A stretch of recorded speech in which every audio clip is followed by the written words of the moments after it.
Well, hey there, guys. I did say that it's going to be a snowy one, and I asked for some what kind of video should I do outside. I got a couple options, couple suggestions, and the one I liked was story time with Doc. And I thought about some. I'm going to put my hood up.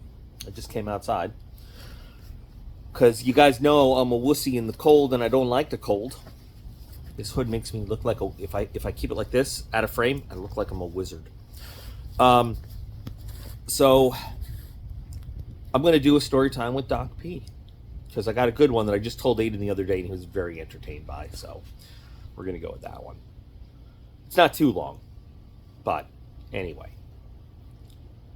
So as the snow falls, we're going to whisk in our minds back away to 2006 to the magical world of Iraq. And in the setting for our story, my unit had just recently left Baghdad. Oh, there is the shitty dog pancakes. Who's here to ruin everything? So we're going to ignore pancakes, who ruins everything. So our unit had just left Baghdad, not just, but recently. Yeah, convoyed from Baghdad down to another base, Balad, which was it was like the largest, I think, single base. Baghdad was a series of bases, the Victory Base complex. But I mean, Baghdad in the city itself was, there's Baghdad International Airport, and then the Victory Base complex. I mean, so there's a lot of places in Baghdad. From there, we didn't steal it. When our guys got there in 2003, I wasn't there. I was not there for that. But they had, just by nature of being there to get it first, they had taken possession of something of great value. And it was this.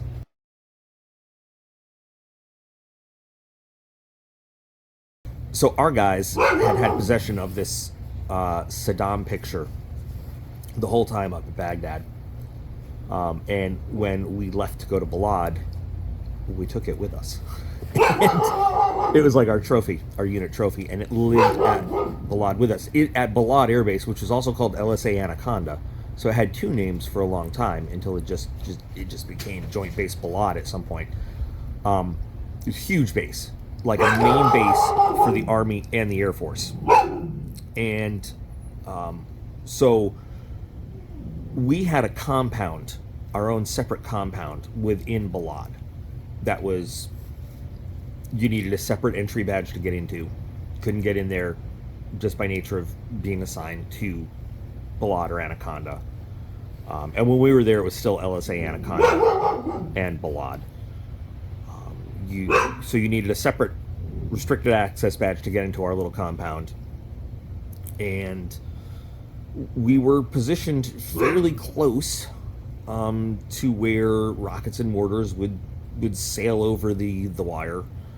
And we, every single day there was a bunch of, the alarm, the thing would go off, alarm red, alarm red, alarm red. And it's not like incoming is not what they would say. It wasn't incoming. It was alarm red, alarm red, alarm red. Sometimes you'd hear the alarm, and sometimes you just hear the boom, and you'd hear a bunch of booms sometimes before the alarm would go off.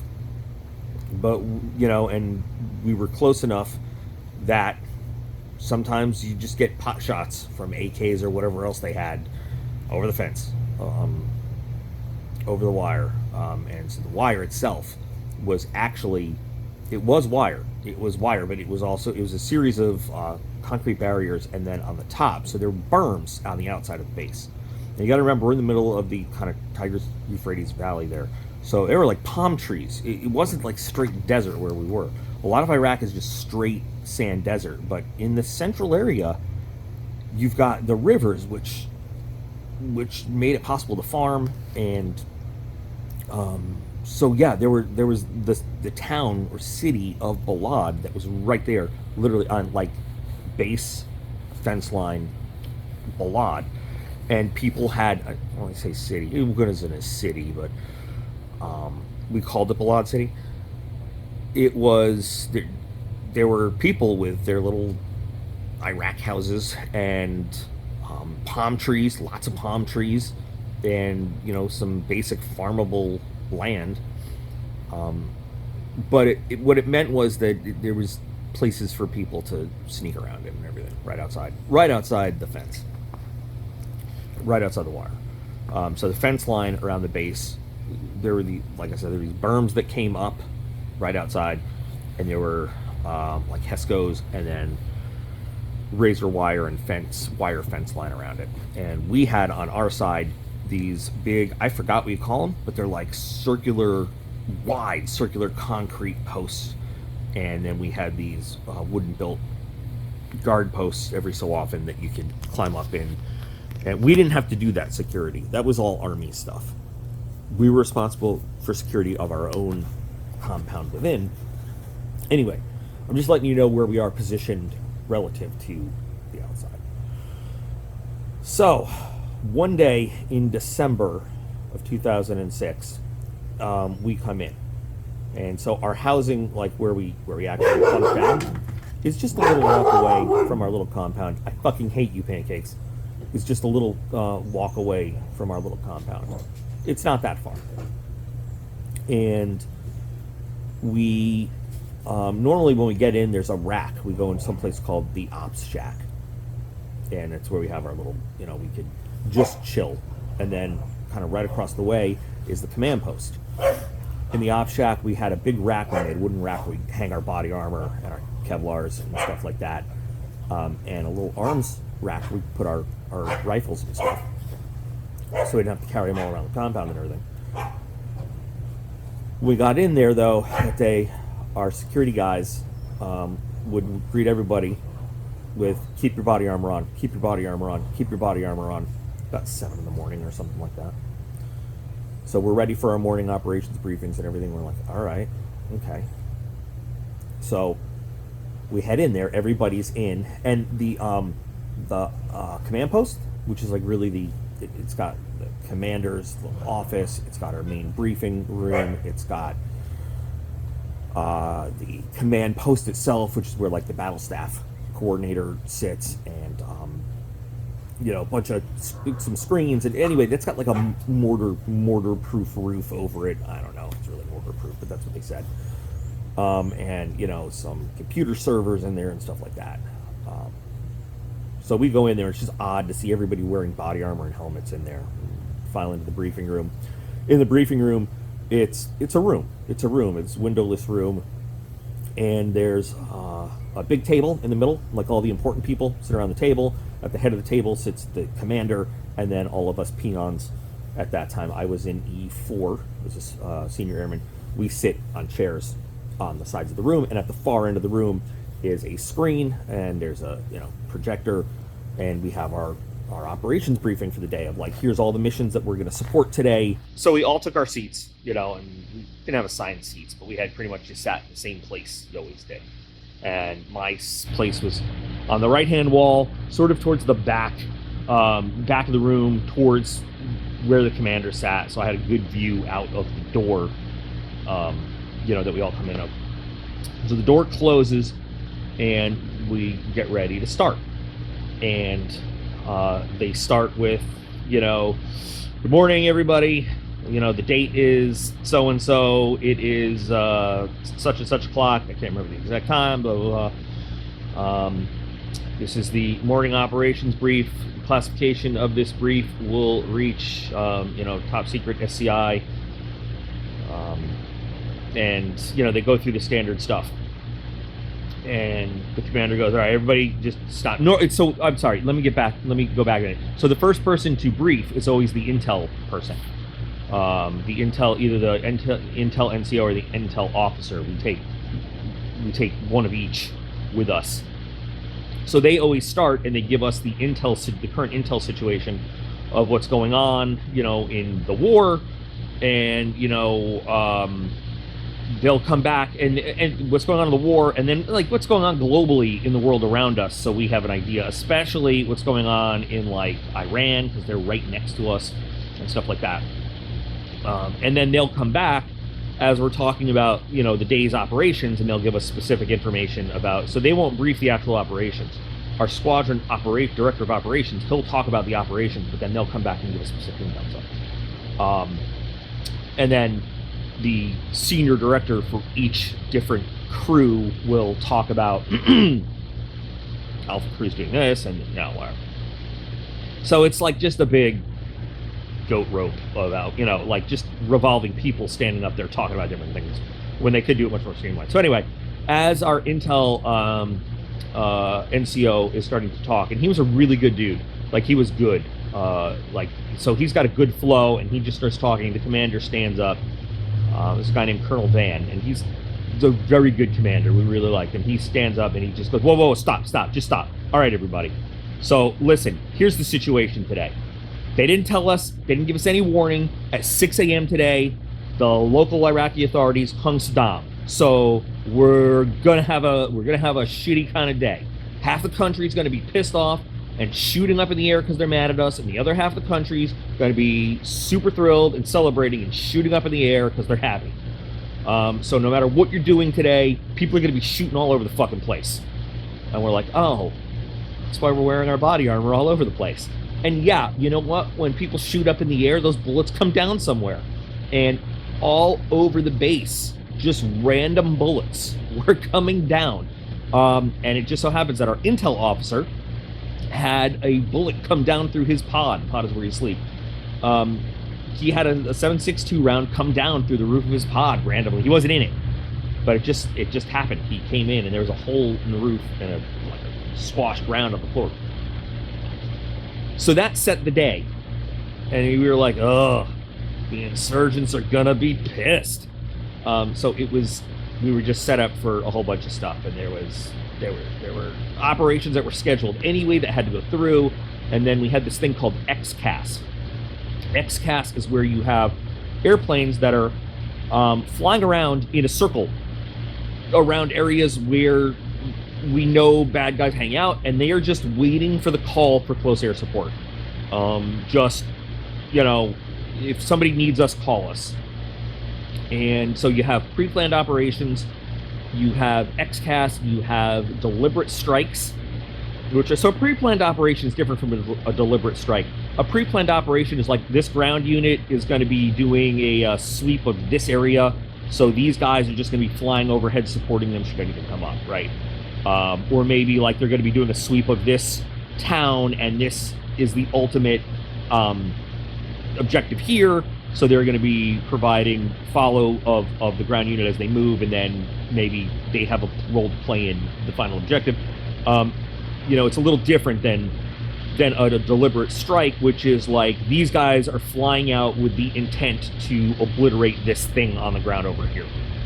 Kind of different. Time-sensitive target is these guys are on the ground, and all of a sudden intel says, we've got word that, you know, this high-value guy is suddenly spotted here, get up and race over there and blow it up. So XCAS is guys just kind of loitering in case somebody calls for support. We don't always have XCAS available. It's not always there. It all depends on something called the ATO, the Air Tasking Order, and if we have enough spare airplanes in the Air Tasking Order, if there's enough aircraft that are maintenance ready and flight worthy and armed up and ready, then we can put them up on XCAS. And that also has to do with how many missions are planned for the next day, because airplanes have a lot of, you know, the flight hours to maintenance hours. You need sometimes between, you know, up to 10 hours of maintenance for every flight hour. So, sorry, I'm going off in tangents now. So we had XCAS missions up, just waiting. So anyway, I was not involved in anything going on directly that morning. Neither was my buddy Bob. That's his, I'm not making up names. Bob, we had me and Bob. Jeremy wasn't there. Who was hanging out with us causing trouble? Joe! Me, Bob, and Joe. They sound like such fake names, but I swear they were their real names. Me, Bob, and Joe. I mean, I'm using those names instead of last names on purpose. So we were hanging out. Because the missions that we were supporting didn't take place until the second go of the day. So the first round of airplanes land, second set of airplanes of the day take off, and that's when we were going to gear up and head out, and, you know, and take our positions and do stuff. We had already reviewed our mission documents. We looked at the, the call for fires plan. We looked at all that stuff. We knew what radios were going to be involved. We knew what frequencies, all that stuff. We had kind of mapped it out with each other. And our compound, by the way, had a really cool PA system. And sometimes our squadron played music. You know, when things were not overly... My hand's getting cold. When things were not overly intense. And things for us right then were not overly intense.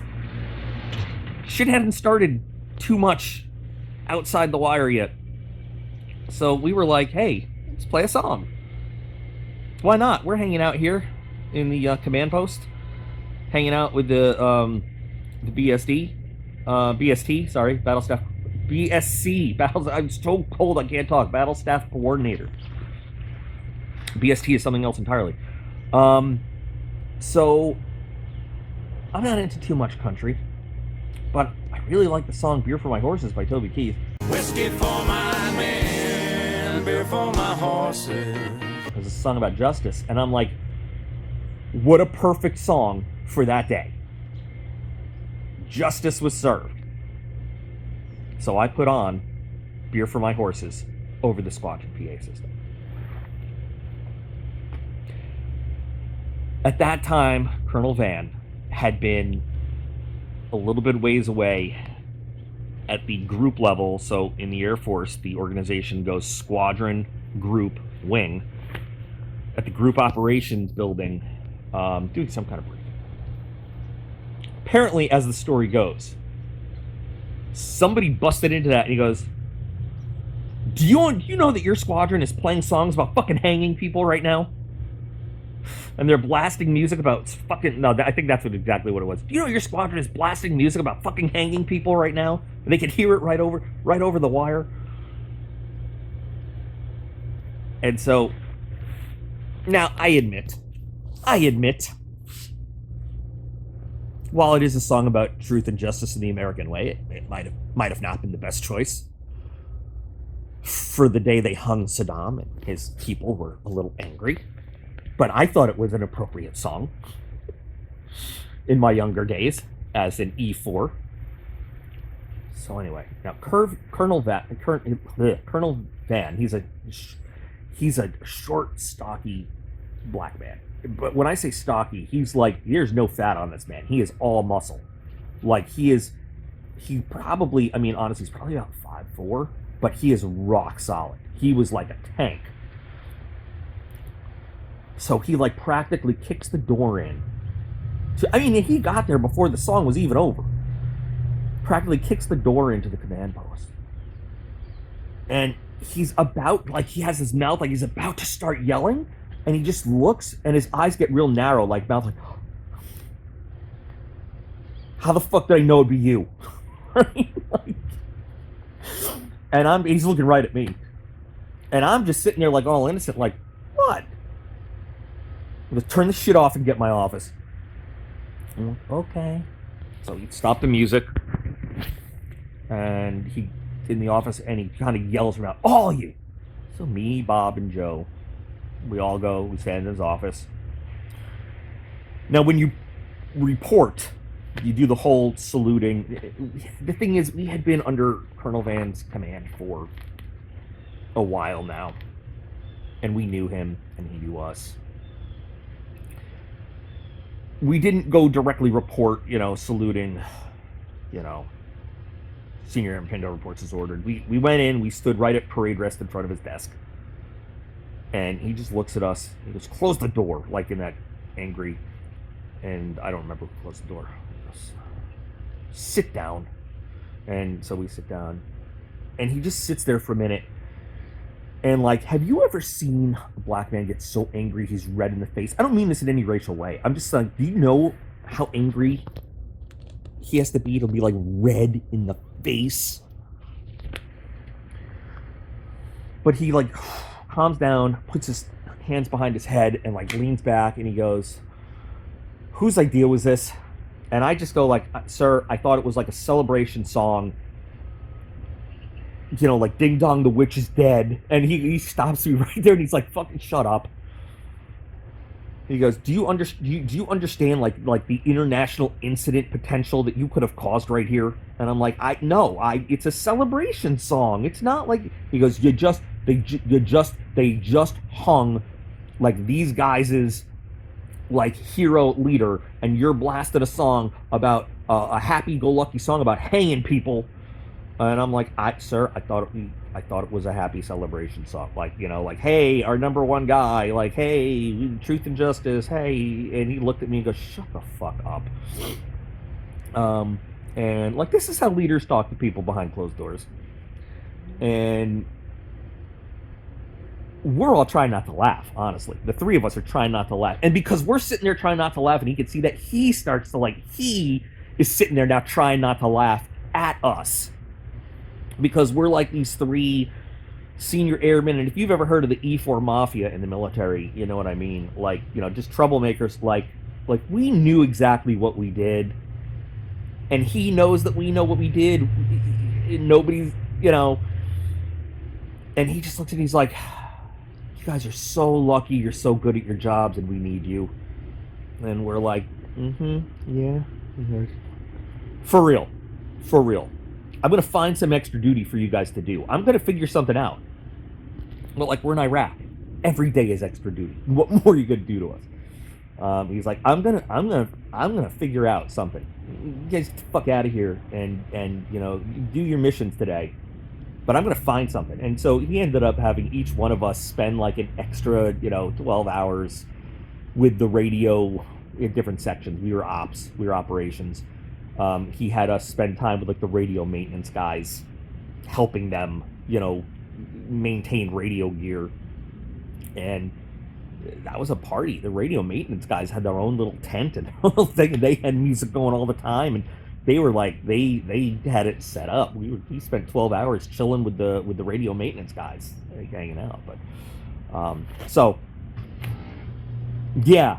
That was the time I potentially started an international incident, the day Saddam Hussein was hung in Iraq. But as a side note, our unit had these patches made